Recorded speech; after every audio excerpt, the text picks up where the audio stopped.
그러면서 호세아에서 무슨 얘기를 해요? 6장 1절에서 3절까지 보겠습니다. 그래서 우리가 여호와께로 돌아가자 이 말이에요. 여호와께서 우리를 찢으셨으나 도로 낫게 하실 것이요 우리를 치셨으나 싸매어 주실 것이다. 이게 치시고 찢었지만 싸매어 주시고 도로 낫게 한다. 이게 도로 낫게 한다 이 말은 무슨 말이에요? 회복시킨다 그 말이에요. 회복시킨다. 이 이스라엘을 회복시킨다 이 말이에요. 그러면서 2절에 여호와께서 이틀 후에 우리를 살리시며 셋째 날에 우리를 일으키시리니 우리가 그의 앞에서 살리라. 여기 셋째 날이 나오는 거예요. 이틀 후에 셋째 날에 우리를 살리시리라. 첫째 날, 둘째 날, 셋째 날이 있는 거예요. 첫째 날은 제가 뭐라 그랬어요? 아브라함부터 이스라엘의 날들, 그러니까 제2성전이 무너질 때까지, 예수 그리스도 오실 때까지, 그게 이게 첫째 날이에요. 그러니까 율법을 주셔서 이스라엘과 만나신 날들이에요. 그럼 둘째 날은 뭐예요?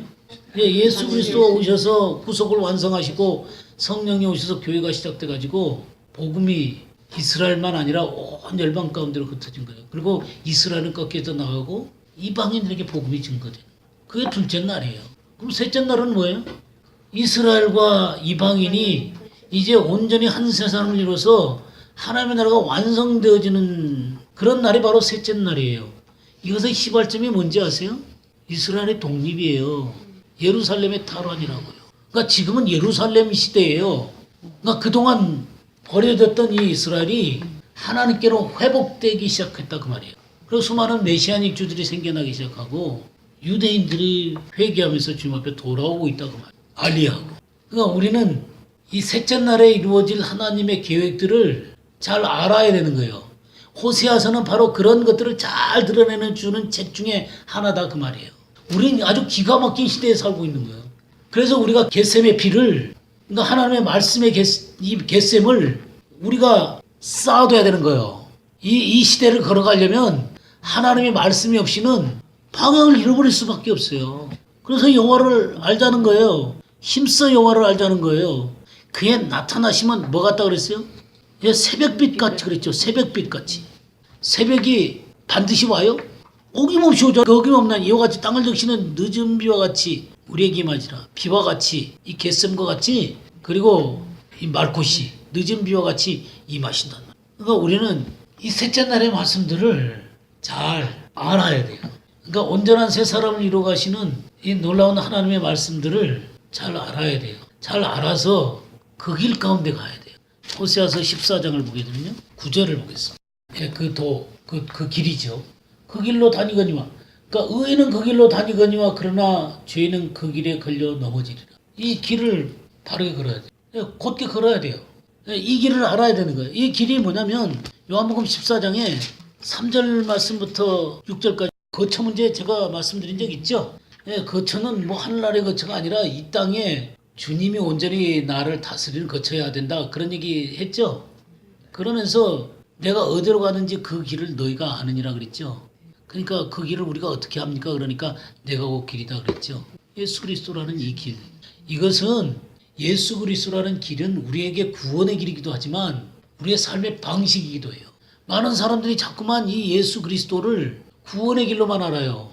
물론 구원의 길 속에 다 들어있는 것이지만 우리 죄에서 용서받는 길로만 알고 있어요. 나 예수 그리스도는 우리의 삶의 길이에요. 이게 바로 좁은 길이에요. 생명으로 인도하는 문은 좁고 길이 협착해서 찾는 이가 적다 그랬죠. 이거 바로 예수 그리스도의 길이에요. 장세로부터 감추어진 길이에요. 예적 선한 길. 이게 전부 다 하나하고 통하는 거예요. 이 길에 대해서 정확하게 알아야 돼요. 그리고 이 길을 정확하게 걸어야 돼요. 그래서 그분의 나타나심은 정말 새벽빛 같이 뚜렷하게 나타났어요. 어김없이 나타났어요. 그러니까 우리는 힘써 이 길을 알아야 되는 거예요. 자, 그래서 이 호세아서 4장 1절 볼까요?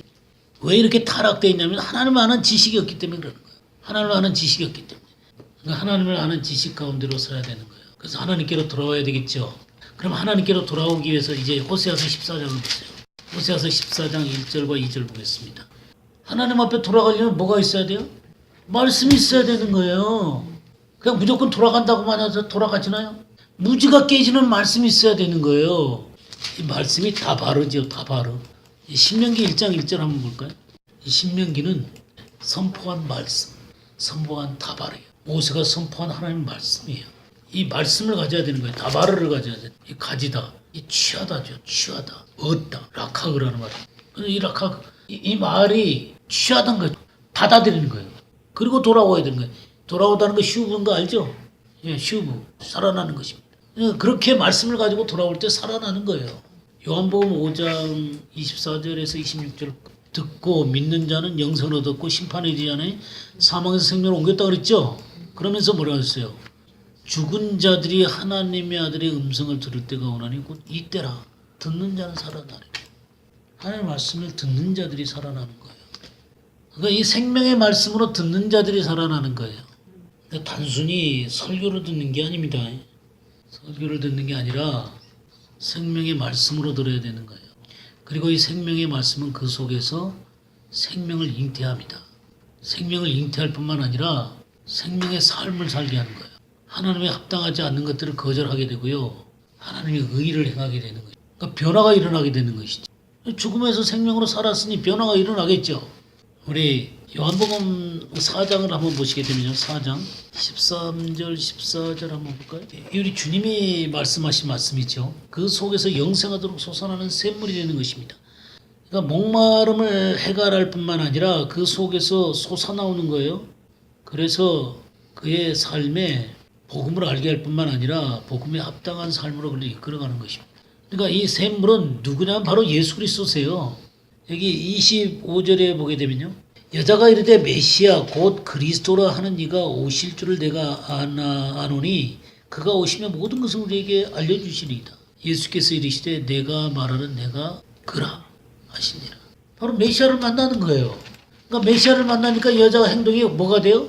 물동이를 벌어두는 거예요. 그럼 동네로 뛰어들어가는 거예요. 이때까지 이 세상적인 목마름을 해결하기 위해서 애쓰던 물동이를 딱 내려두고 가서 주님을 전하러 가는 거예요. 생수를 경험하는 것입니다. 근데 많은 사람들이 들어도 생수를 경험하지 못해요. 생수 대신 예수 그리스도를 경험하지 못하는 것입니다. 그러니까 살아나질 않는 거예요. 믿으면 살아나죠. 그러니까 믿음이라는 것이 지적 동의가 아닙니다. 내 존재가 예수 그리스도와 결합하는 게 믿음이에요. 내 존재가 예수 그리스도를 받아들여서 주님과 결합하는 게 믿음이에요. 내가 안다고 그게 믿음인가요? 그 예수 그리스도와 결합하게 되면 예수 그리스도가 내 안에서 사시고 내 안에서 생명이 되시겠죠. 나의 주인이 되시겠죠. 그러면 그분은 내 속에서 역사하실까요? 우리 요한복음 5장 37절에서 44절 보겠어요. 믿음을 뭐라고 그랬어요? 하나님께로부터는 영광을 취하는 게 믿음이에요. 사람이 영광 취하고 있는 게 믿음 아니에요. 여러 가지로 표현했어요. 43절에는 영접이라는 말로 표현했어요.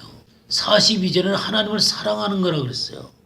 그 다음에 38절에는 그의 말씀이 우리 속에 거하는 거라고 그랬어요. 또 37절에는 그의 음성을 듣는 거라고 그랬어요. 이런 게 믿음이에요. 그러면 이런 거예요. 주님의 영광을 하나님의 영광을 구하는 것이고요. 주님을 영접하는 것이고요. 하나님을 사랑하는 거고요. 그의 음성을 듣는 거고요. 그 믿음으로 구원한다 그러는데 이런 모든 것들이 다 설명돼야 믿음이에요. 그럼 이 믿음은 우리가 알고 있는 믿음하고 뭔가 좀 다른 것 같네요. 그죠? 지영광 취할 거 다 취하고 믿습니다. 그냥 성경 조금만 봐도 알잖아요. 우리 유일하신 하나님께로부터는 영광이 뭔가 조금 더 볼까요? 요한복음 12장 20절에서 23절까지 한번 볼까요? 여기 보게 되면 이제 헬라인이 왔잖아요. 그죠? 헬라인들이 왔으니까 주님의 명성이 지금 헬라까지 퍼졌다는 얘기잖아요. 그러니까 주님이 헬라 사람들이 와서 주님을 뵙고자 합니다. 그러니까 영광을 받을 때가 왔다 그런 얘기예요. 그럼 뭘로 해석하기 쉽겠어요? 내 이름이 세상에 퍼졌구나. 그렇게 이해할 거 아니에요. 그죠? 근데 주님이 뭔 얘기를 하냐면 지금 주님이 내 마음이 괴롭다 그랬어요. 이거 왜 괴롭다는 얘기예요? 십자가를 대변하기 때문에 괴롭다 이거. 뭐 죽음이 두려워서라기보다는 하나님과의 관계가 깨지는 것 때문에 그러는 것입니다.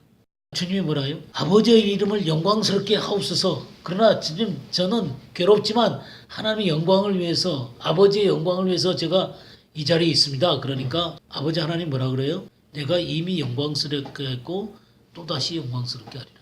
그러니까 하나님 아버지는 예수님으로 말미암아 지금까지 영광을 받아왔어요. 말하자면 하나님 아버지의 말씀을 드러냄으로 말미암아 하나님께 영광을 돌렸어요. 근데 이 십자가도 하나님의 영광을 위해서 또다시 영광스럽게 하겠다는 거예요. 그러면서 그 영광이 바로 이 죽음이라는 거죠. 사단을 쫓아내는 것이고 또 십자가 돌림으로 많은 사람들을 구원의 자리로 인도할 뿐만 아니라 그렇게 하는 것인데 그것은 바로 주님의 죽으심이다. 그런 얘기예요. 그러니까 이 영광이라고 하는 게 바로 죽음의 문제죠. 이 십자가예요. 자, 우리 조금 더 보시죠.